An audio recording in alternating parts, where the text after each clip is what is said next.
Bismillahirrahmanirrahim. Assalamualaikum warahmatullahi wabarakatuh. Alhamdulillahi rabbil alamin, wassalatu wassalamu ala ashrafil anbiya'i wal mursalin. Nahmaduhu wa nasta'inuhu wa nastaghfiruh wa na'udzu billahi min shururi anfusina wa min sayyiati a'malina. Man yahdihillahu fala mudilla lahu wa man yudlil fala hadiya lahu. Rabbi shrah li sadri wa yassir li amri wahlul 'uqdatam min lisani yafqahu qawli. Amma ba'd. Alhamdulillah, bersyukur pada Allah Subhanahu wa taala kerana dapat sama pada malam ini. InsyaAllah pada malam ini untuk kitab Tabarruk, kita akan sambung perbincangan pada muka surat 245. Yang kedua itu negeri Yaman. Minggu lepas kita bincang berkaitan dengan negeri Syam dan juga kelebihan-kelebihan yang disebut oleh Rasulullah sallallahu alaihi wasallam berkait dengan Syam itu. Jadi pada malam ni sebagai sambungan poin yang kedua tu iaitu negeri Yaman. Keutamaan dan keberkatan negeri Yaman. Yang pertama, Nabi SAW mendoakan keberkatan pada negeri Yaman. Dalam sebuah riwayat disebutkan bahawa Nabi SAW telah bersabda, Allahumma barik lana fi Syamina, Allahumma barik lana fi Yamanina. Ya Allah, berilah keberkatan bagi kami di negeri Yaman. Berilah keberkatan kepada kami di negeri Syam kami. Ya Allah, berilah keberkatan bagi kami di negeri Yaman kami. Jadi dalam hadis ini disebut dua, Syam dan juga negeri Yaman itu. Ni kita bincang dari segi dalil dulu, kemudian selepas ni dia ada perbincangan lain. Yang kedua, ada banyak hadis yang menunjukkan keutamaan negeri Yaman dan penduduknya. Di antaranya, ini di sini disebutkan sebahagian sahaja. Walaupun banyak lagi sebenarnya hadis-hadis. Kalau kita tarik dalam internet tu, Google, kita tarik Yaman sahaja, kelebihan Yaman, tarik dalam bahasa Arab tu, dia akan keluar banyaklah riwayat. Di sini dikemukakan sebahagian saja. Jadi di antara hadis yang dimaksudkan adalah Nabi SAW memerintahkan orang yang enggan menuju ke negeri Syam ketika terjadi fitnah agar berlindung ke negeri Yaman. Mana kalau tak mau pergi ke Syam ketika berlaku peperangan lah, ketika berlaku fitnah, keadaan yang kucak-kacir dalam negara masing-masing di satu ketika dulu. Lepas sekarang ni payah nak pergi. Sebab apa? Sebab sistem negara ni, orang panggil yang disebut sebagai nation state. Kita kata ada undang-undang antarabangsa. Nak pergi ke, bukan boleh mudah-mudah nak menyeberangi sempadan itu. Waktu dulu tidak begitu. Kalau sekarang ni payahlah. Tapi kukuk mana pun Nabi sebut ni dalam konteks suatu ketika dulu, mana perpindahan masyarakat ke satu tempat tu dia tidak sesuka sekarang ni lah. Sekarang ni tak boleh. Kalau pergi silat-silat bulan, kena tembak dan sebagainya, ataupun dipenjara. Dan perkara itu diterima umum. Negara kita pun begitu. Seperti mana rakyat Malaysia tidak boleh pergi keluar negara dengan mudah kecuali kena ada dokumen yang khusus. Begitulah seluruh dunia zaman sekarang ini. Baik. Jadi sebelum ni kita telah jumpa hadis ni, yang mana Nabi SAW sebut bahawa akan berlaku satu ketika mana kumpulan-kumpulan Islam dalam bentuk tentera yang jumlah besar akan bergabung menjadi mujannadah, junu dan mujannadah. Kita bincang dah sebelum ni. Tentera-tentera yang berselerak, bukan berselerak maknanya kelompok-kelompok akhir sekali bergabung. Dan ada sahabat Nabi minta Biarlah kami termasuk. Nabi kata ke dia, pergi ke Syam lah kalau nak dapat kelebihan tu. Kalau tak mau pergi ke Syam, pergi ke Yaman. Hadis tu kita telah jumpa. Tak apalah, kukuk mana pun, hadis tu termasuk hadis fitnah. Kukuk mana pun ada sebut Syam dengan Yaman itu. Di mana Nabi kata, fa amma idza abaitum fa alaikum bi yamanikum. Namun jika kamu enggan pergi ke Syam itu, maka menetaplah di negeri Yaman. Juga hadis yang diriwayatkan oleh Imam Bukhari dan Muslim daripada Abu Mas'ud, iaitu Uqbah bin Amir Al-Ansari, Nabi SAW bersabda, iman itu ada di sana. Dia tidak memamari teks Arab dia lah. Iman itu ada di sana. Kalau kita tengok teks asal dia ada tambahan lagi tu, dia ada tambah lagi. Dia ada tambahan lagi, bukan sekadar itu. Bukan kata al-iman fil Yaman, tidak. Bahkan ada disebut sambungan dia al-hikmah yamaniyah. Ilmu kebijaksanaan itu di Yaman juga. Baik. Ketika Nabi sebut iman itu ada di sana, Nabi isyarat tangan dia ke arah negeri Yaman. Semasa Nabi berada di Madinah, ke arah mana tu saya tak pastilah, kena tengok dalam peta lah. Semasa berada di Madinah, kalau isyarat ke Yaman tu ke arah mana? Tapi isyarat Nabi dengan tangan dia tu maknanya mengarah ke arah negeri Yaman. Baik. Diriwayatkan juga daripada Abi Hurairah radhiyallahu anhu dari Nabi SAW. Beliau bersabda, atakum ahlul Yaman hum araqqu afidatan wa alyanu quluban. Al-iman bi Yaman wal hikmah yamaniyah. Di sini pun dia ada sebut, cuma dia ada sambungan lagi tu. Dalam kitab Minnatul Mun'in fi syarhi Sahih Muslim tu ada sebut, panjanglah. Kalau nak rujuk boleh rujuk dalam Sahih Muslim itu.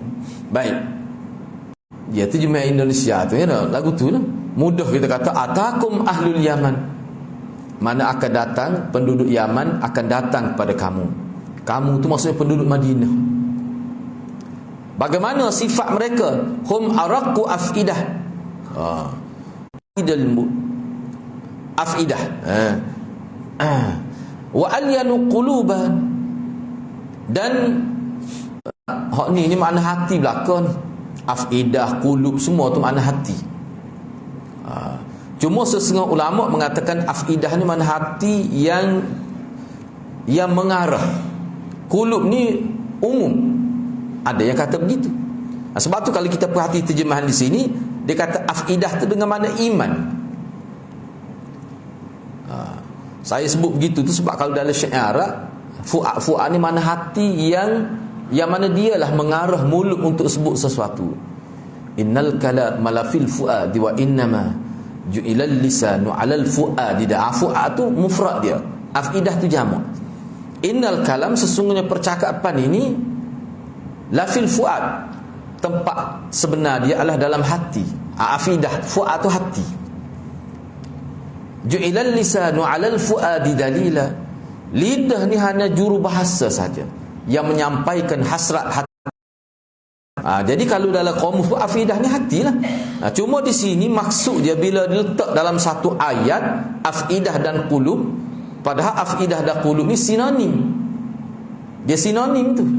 Sebab itulah di sini terjemahan ni dia panggil terjemahan secara mafhum. Hati dia gitu. Wa alyanu quluban, wa alyanu quluban. Dan juga hati dia tu lembut dari sudut tadi dari sudut kasih belah pada orang, mudah simpati, iaitu Arab. Ni lembut ni susahlah nak sangka buruk pada orang apa, susah. Itu maksud dari sudut tu. Lembut tu dia berbeza. Sebab itulah dalam setengah-setengah kitab dia kata Arab ni dari sudut simpati. Alia ni dari sudut lembut tu, bahasa dia guna pun bahasa yang kita kata tidak kasar. Apa tu? Sebab hati dia lembut. Daripada percakapan tu boleh dilihat kelembutan hati dia. Itu mana alyan quluban. Kemudian al-iman Yaman. Iman itu berada di Yaman, dan ilmu kebijaksanaan juga berada di Yaman. Baik, tak apalah. Dalam riwayat lain al-fiqhu Yaman. Fiqh tu di Yaman juga. Lepas tu hikmah di Yaman juga sebenarnya dia ada sambung tu. Ni saya petik, saya nak baca di sini. Jadi hak kita duk bincang beberapa hadis ni, takut kita timbul kemuskilan. Kita kata lebih ketemu Yaman tu sama-sama ke? Sampai kiamat ke? Begini sama Yaman ni? Tidak. Ni dalam syarah Minnatul Mun'in fi syarhi sahih Muslim, fi syarhi Muslim yang ditulis oleh Abul Husain Al-Kushairi An-Naisaburi, dia kata apa? Dia kata bila Nabi sebut tentang kelebihan Syam ke tentang kelebihan Yaman seperti yang kita baca ni, min ghairi an yakuna fi nafyillah, memang kita tak boleh nafi lah Yaman itu ada kelebihan, tak boleh nafi itu. Jangan pula kita nafi. Kalau kita nafi Yaman itu dah secara umum ni kita tidak nak lihat Yaman sekarang ini. Secara umum kita bercakap secara umum sebagai muqaddimah perbincangan dalam kitab ni dia sebut gitu. Jadi kita tak boleh nafi lah Yaman tu ada kelebihan.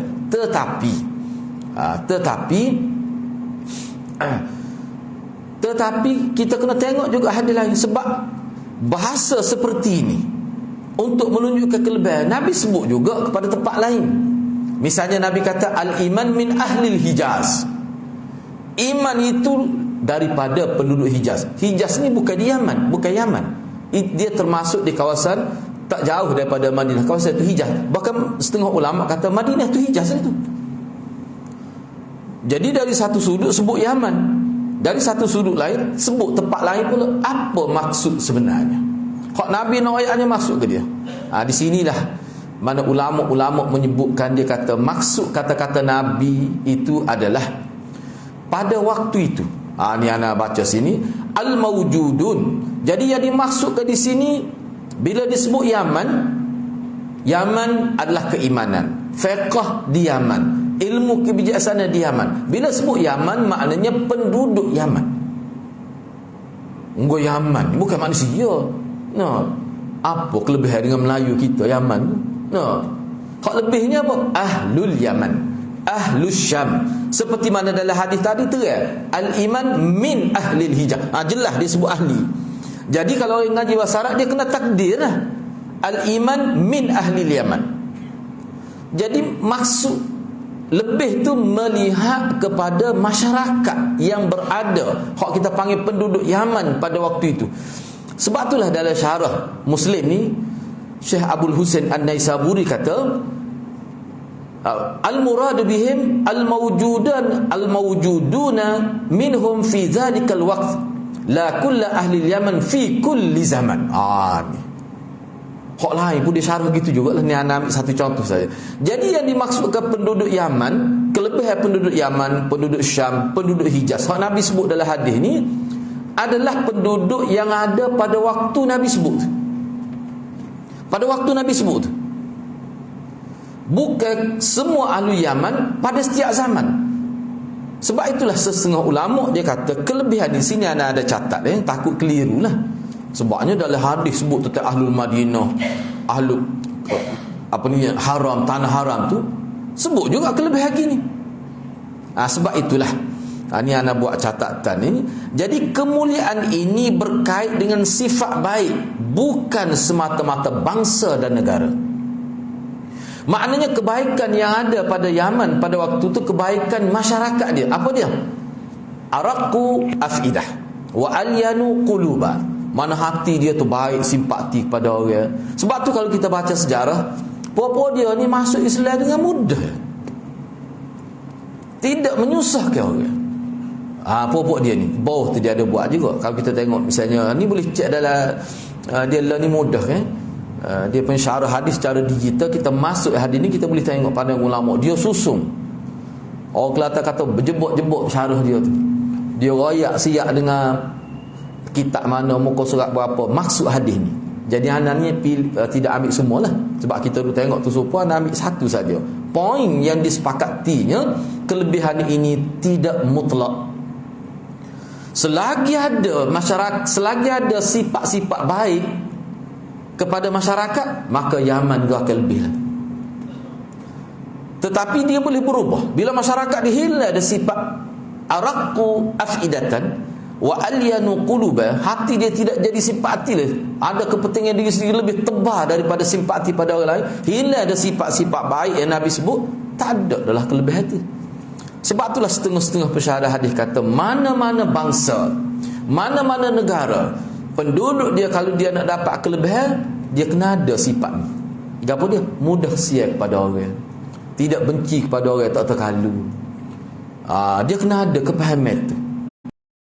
Dan Nabi kata al-a'immatu min Quraisy, kepimpinan mesti daripada puak Quraisy. Dalam riwayat lain kalau ada seorang saja Quraisy, kena Quraisy lagi jadi khalifah. Semua ulama kata hak tu nak ayat kelebihan yang ada pada Quraisy. Gaklah ni Quraisy tak tahu mana dah. Apa tu? Sebab sifat tu hilang. Asabiyah maknanya orang panggil survival satu bangsa tu yang mengatasi orang lain. Selagi dia ada kekuatan, maka dialah akan naik ke atas. Contoh di tempat kita ni lah, Malaysia ni. Mana kalau orang Melayu nak menjadi tuan kepada tanah ni, dia mesti ada sifat baik. Sifat baik. Kalau orang Melayu sudah terkaki hilang ada sifat baik tu yang melayakkan jadi tuan kepada tanah ni, boleh jadi dia akan tercuruk, jatuh ke bawah. Orang lain pula akan naik. Dia boleh berlaku begitu. Dan kalau mengikut kajian orang panggil tu naik sesuatu bangsa, memang tak boleh nak elok tu. Dia berlaku. Sebab kita tahu Turki satu ketika, cuba baca sejarah Turki. Hebat dia tu, tapi dia jatuh. Nak naik pula tu berapa puluh tahun dah. Begitulah itu mak. Jadi jangan silap faham lah. Jangan kita kata Yaman lebih semua. Mesti kena percayalah kalau orang Yaman. Dah, hidup nipu pun ramai Yaman ni. Sebab orang Melayu kita juh ramai menipu. Mekah, menipu bukan sekadar menipu, penipu hangit. Hidup Mekah ni. Tahulah kalau pergi Mekah hajat kali boleh jumpa lah. Tu tak boleh kira tu. Sebab tu Nabi bila sesuatu kita kata Mekah mana, lebih tu mana secara kalau Mekah Madinah, ulama kita bincang dari sudut lain. Kalau tu dari sudut orang panggil kelebihan tu sampai kiamat. Mekah Madinah. Patut tak ada langsung kau zaman Nabi pada Nabi perai dengan apa Mekah tu. Apa Madinah tu 400 lebih. Hak munafik saja, Yahudi tak kira lagi. Tak kira lagu, dia tidak kira lagu tu. Bila Nabi sebut tentang Madinah, tentang Mekah, itu adalah kata-kata yang bersifat i'jaz. Dia ada unsur mukjizat. Maknanya walaupun ada orang tak baik Mekah Madinah, Islam tu dia tak berubah situ, kekal sebahasa. Hak tu memang ulama terima. Tapi Yaman ulama tahu lagi tu. Syam ulama tahu lagi tu. Sebab kita kata Sami Mekah lah. Boleh panggil lagi ke Sami Mekah lah ni. Ada negeri, ada setengah negeri tahu panggil Sami Mekah. Ana pun tak ingat negeri mana. Boleh panggil lagi ke Sami Mekah. Kau jadi Sami mana?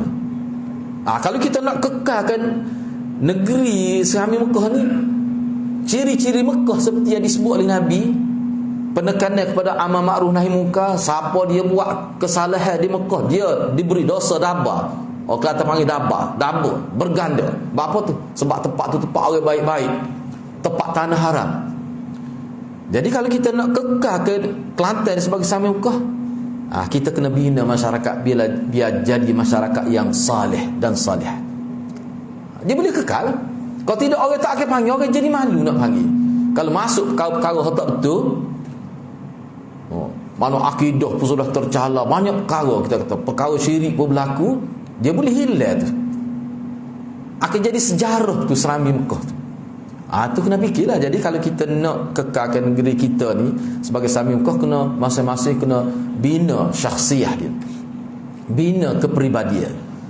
Kita masing-masing tak usah kira lah. Kalau dia begini, kalau kita didik masyarakat biar dia fikir tentang diri dia pun sebanyak mana dah kebaikan dia dapat. Masing-masing fikir nak baiki diri, nak ikut sunnah Nabi, nak ikut betul-betul masing-masing diri gitu, dia akan lahir satu komuniti.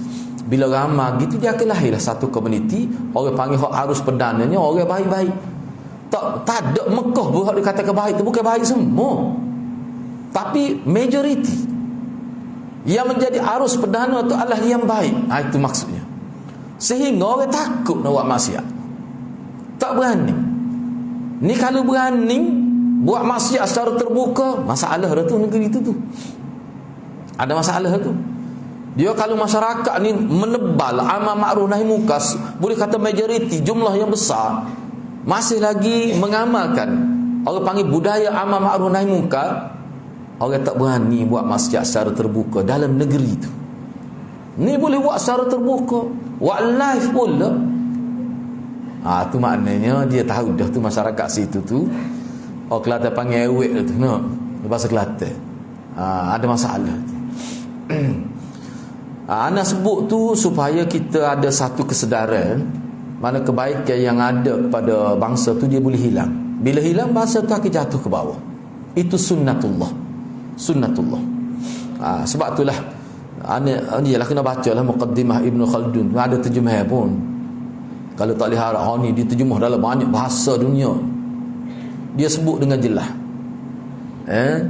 ciri-ciri bangsa yang akan berada di atas dan ciri-ciri bangsa yang akan menurun, jatuh ke bawah, semua dia ada ciri-ciri dia. Misalnya dia sebut antara contoh negara yang sedang membangun untuk naik ke atas, salah satu sifat dia, jiwa rakyat dia tu berdikari, tidak jiwa menumpang. Ni kaya pun masih meminta-minta lagi. Itu bukan jiwa negara yang akan membangun. Kalau majoriti masyarakat begitu. Kerajaan kata skim ni kita waktu bid untuk bergaji orang yang bergaji 3,000 ke bawah. Hak 9,000 pun tipu barang. Nah, cara tu maknanya negara tu perlu orang panggil satu usaha yang lebih gigih lagi daripada kerajaan lah. Orang kata kau kita 3,000, popok tu gomo 30 juta. Berbilion popok tu dia kata. Kita rakyat tu pelik apa nak nipu sikit-sikit. Apa tu jadi gitu. Kalau tu berat benar lah negara tu. Kalau lagu tu berat benar. Jadi maknanya kena faham. Cuba tengok di sini ana sebut sini pun ada juga diisyaratkan oleh Ibn Salah. Cuba tengok. Kata Ibn Salah, bawah tu dia ada buat, boleh tengok sendiri. Nombor 24 tu nota kaki. Siapa dia? Ibn Salah ni. Hebat ni. Kitab usul hadis dia tu jadi rujukan utama. Ibn Salah.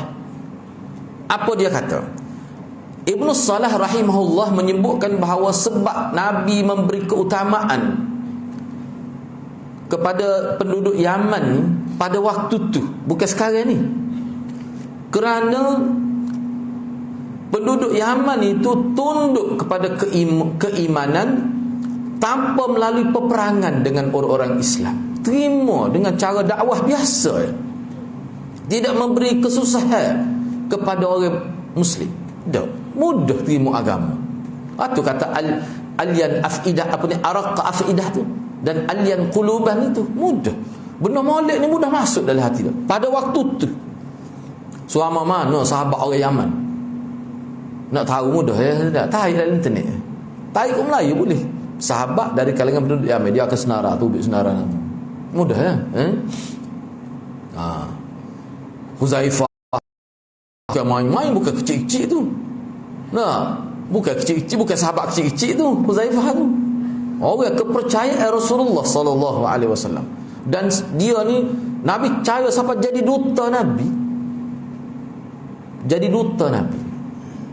Cara bercakap pun memang hebat. Tu ni ana ubah sikit terjemah dia. Ni ana ubah sikit. Sebab ana tengok harap tu, ana tak nampak terjemah dia tu.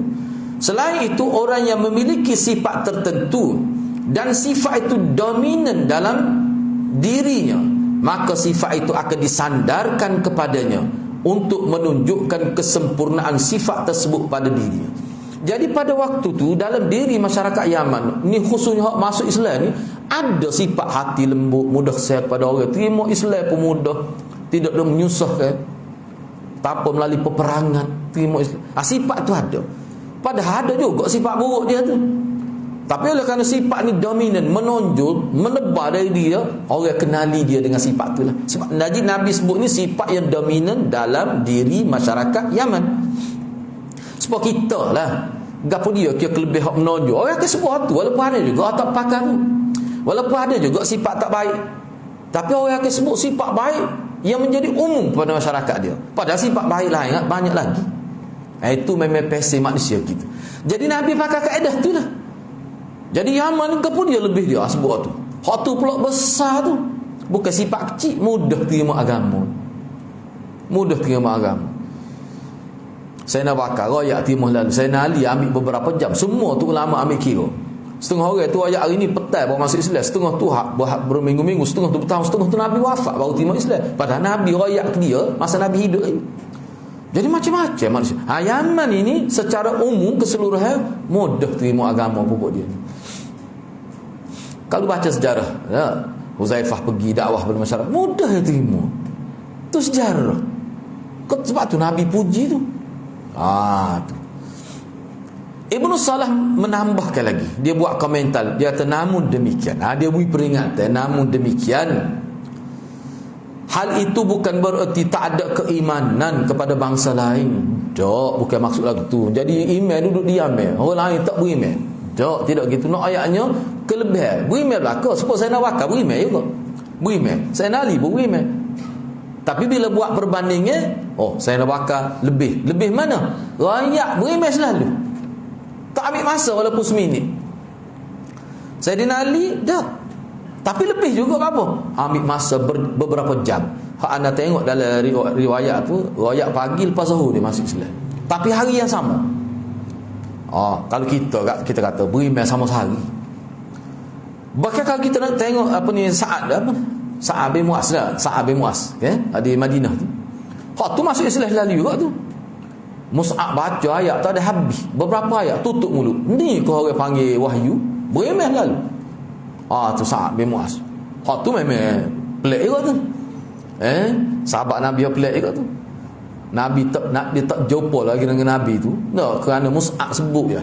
Sebut ayat kelas. Sebabnya kita kena tahu lah manusia ni nak jadi lebih ada latar belakang dia. Orang ni tidak lebih gitu saja, dia ada latar belakang dia.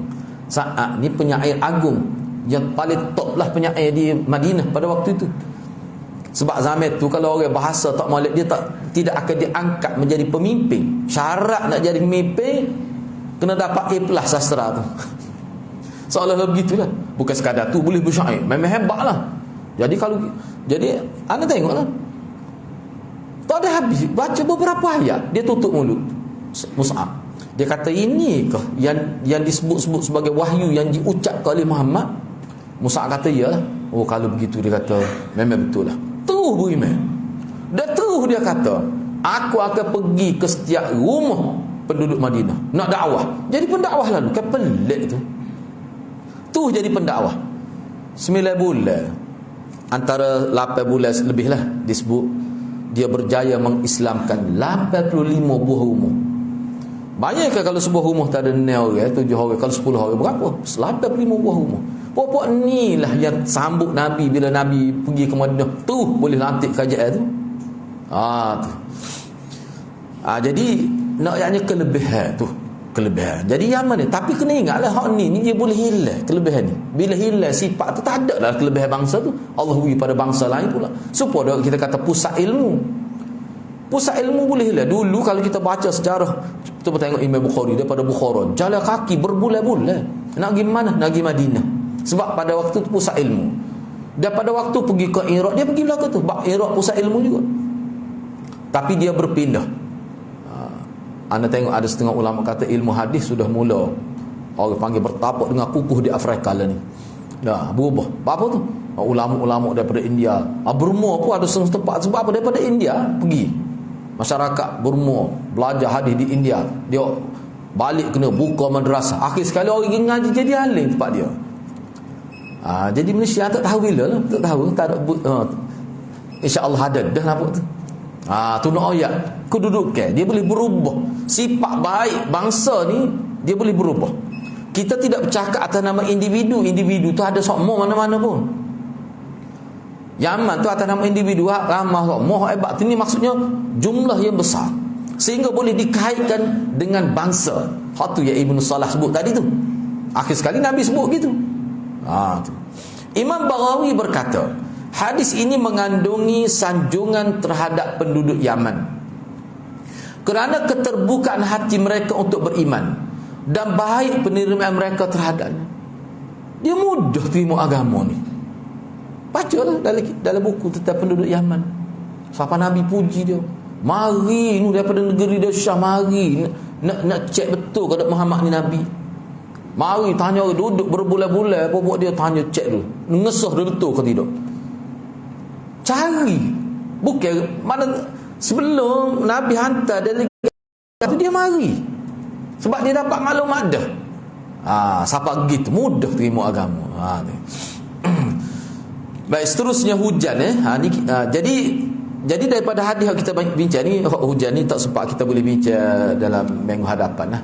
Cumanya poin yang paling penting, Nabi nak apa dia? Kamu kena tirulah penduduk Yaman tu. Hak zaman tu. Bapa yang aku puji dia tu, gapo dia sifat dia ada? Hati dia lembut. Hati dia ni lembut, hati dia bagus, mudah share kepada orang. Tidak kecek dengan bahasa yang lembut. Jenis pasal gitu. Hati dia tu lembut, tidak hati kerah. Kalau kamu nak jadi ada kelebihan seperti dia ni, kena bina hati kamu supaya jadi hati yang araq dan alyan itu. Itu maksud. Tu dia panggil dari sudut insya'iyah. Cuma ni dalam bentuk cerita ya, nampak macam cerita ya. Nabi cerita dah. Nabi cerita ni dia ada maksud dia. Nabi nak apa dia? Insya'iyah ni orang Kelantan kata sahid. Ayat ni sahid dia ke? Dia nak apa dia? Boleh faham ke tak tahu. Kalau bahasa tua benar tu nak. Dia nak ayat apa dia sebenarnya? Sebagai contoh, biarlah hak terakhir ni. Ada seorang ustaz tu. Lepas tu dia malu, dia kata. Dia sebut kerana dia ni orang bagus. Dia kecek dengan ada seorang tu, saing dia kaya, tapi dia kata dia sebut kerana tu, dia kata ana malu.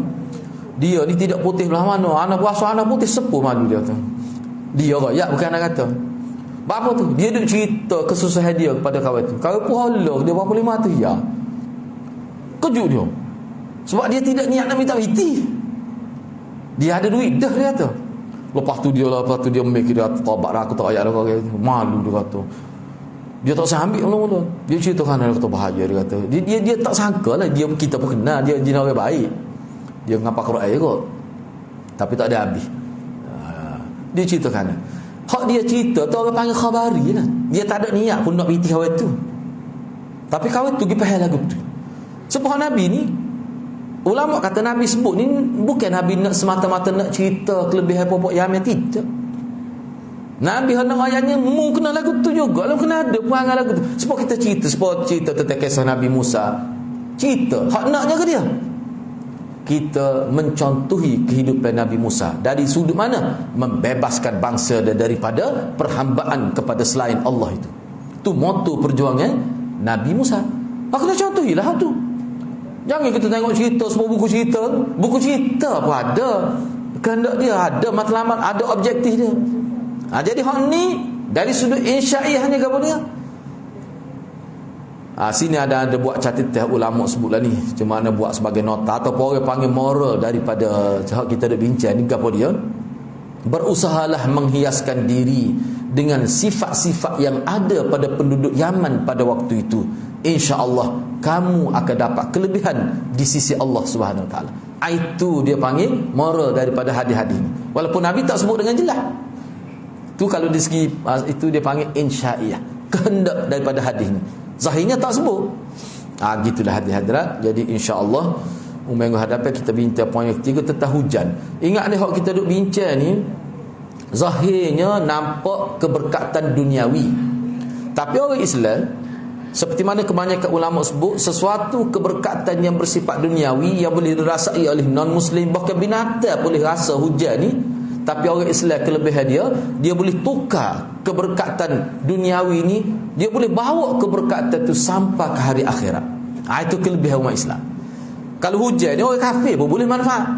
Lembu pun boleh, kambing pun boleh, pokok kayu boleh. Tu sekadar dunia semua boleh. Jadi bagaimana kita nak petik, nak ambil, nak manfaatkan kelebihan hujan ni sampai boleh dapat kebaikan sampai hari akhirat. Tu dia nak bincang ni. Kalau tidak rugilah kita. Gitulah hadirin, insya-Allah kita bincang pada minggu hadapan untuk bab hujan ini. Mudah-mudahan Allah berkati kita semua. Aku qauli hadza wa astaghfirullahal azim li wa lakum. Wassalamualaikum warahmatullahi wabarakatuh.